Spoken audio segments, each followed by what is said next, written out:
Over time, OneDrive can become cluttered with empty folders created after file transfers, deleted content, project changes, and reorganized data. These folders may not use storage space, but they can make your cloud structure messy and harder to navigate. Today, I'll show you how to clean empty OneDrive folders directly on the web using Cloud Duplicate Finder. Here, I'm inside the Cloud Duplicate Finder dashboard. On the right-hand side, you have to shift to clean empty folders, connect your OneDrive account, select the whole drive, and scan for empty folders.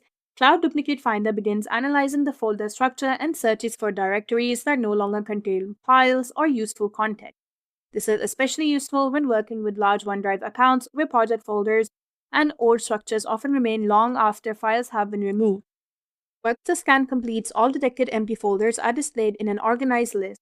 Now I can review the folders before taking any action. After confirming the selection, I simply remove the unnecessary empty folders.